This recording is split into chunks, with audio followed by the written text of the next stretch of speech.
Listen. Are you still mad at me? I was crazy myself until just a minute ago, but... Well, how can I put this? The fact is nothing like this has ever happened to me before. Well, damn it, is it my fault that I like you? I like you. Do you understand? I think I've fallen in love with you. Get away from me. I hate you. I've never seen anyone like you in my life. I'm done for. I'm caught like a mouse in a trap. Get away from me or I'll shoot. Go ahead, shoot. You don't know how happy that will make me to die with your beautiful eyes upon me, to die from a gun in your little velvet hand. I'm out of my mind. You need to think this over fast and decide now. Once I leave here, we'll never see each other again. Make up your mind. I own a lot of land. I come from a good family. I have an income of 10,000 a year. I can put a bullet through a coin in the air at 20 paces. I've got the best horses you'll ever see. Will you marry me? Marry you? I intend to shoot you on the field of honor. Out of my mind. I don't know what's happening. On the field of honor! I'm in love like a schoolboy. I love you. I love you like I've never loved anyone before. I walked out on 12 women, 9 walked out on me. I never loved one of them the way I love you. Look at me, I'm a mess. I'm down on my knees like a fool. And I'm asking for your hand. I haven't been in love in 6 years. I swore I never would be again, and now, all of a sudden, I'm head over heels and I'm asking you to marry me. Yes or no? Will you? Yes or no? No? Fine.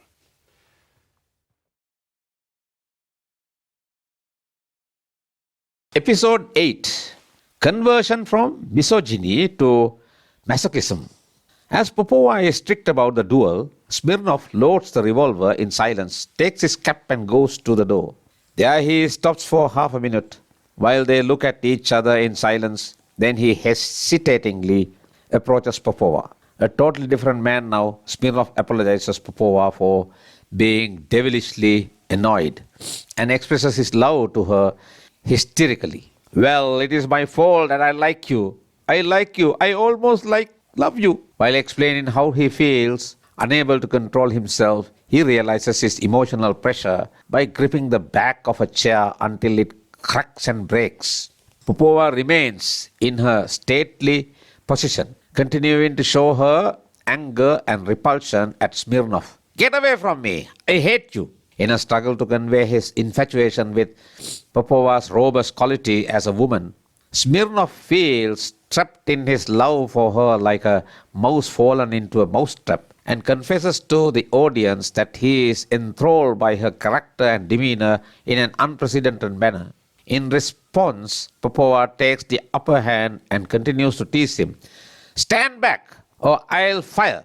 A misogynist, a person who dislikes, despises, or strongly prejudiced against women, who has apparently transformed into a masochist, a person who has the psychiatric condition where sexual and other gratification depends on his suffering from physical pain or humiliation. Smirnov suddenly acts as a romantic hero, enamoring death for the sake of love. Fire then! You can't understand what happiness it would be to die before those beautiful eyes, to be shot by a revolver held in that little velvet hand. I am out of my senses. Engaged in a steady psychological operation against Popova's stiffness, he superficially conveys to her as a prototype of a compliment that it is a privilege for him to die in her hands. On the other hand, he is fully conscious that she is not capable of using the gun after a few minutes' instructions. The words he utters in this respect carry an undertone of his awareness that he is already victorious in the duel. Once he notices the excitement of Popova, he exploits her mood to insinuate her to marry him for convenience. I am a landowner of respectable character, have an income of 10,000 a year. I can put a bullet through a coin tossed into the air as it comes down. I own some fine horses. Will you be my wife? He introduces his background for her to consider him a potential substitute for her late husband as a man of wealth, power, prestige, talent, and fashion that she cannot easily reject. A landowning woman of respectable social status of the time, Popova, cannot leave her stance in an irresponsible manner. Yet she indignantly shakes her revolver and orders him to stick to the protocol they agreed upon. Let's fight! Let's go out! She shouts, but Smirnov behaves as if he is in a frenzy. I am off my head. I am in love like a boy, like a fool. All these compliments of love sickness stand for his infatuation that has grown into a melody. In the same vein, while she screams with pain, he snatches her hand and declares his love to her in earnest. I love you. He kneels down before her, begging for her love. I love you as I've never loved before. It seems that Popova stands out among all the women Smirnov has so far associated with.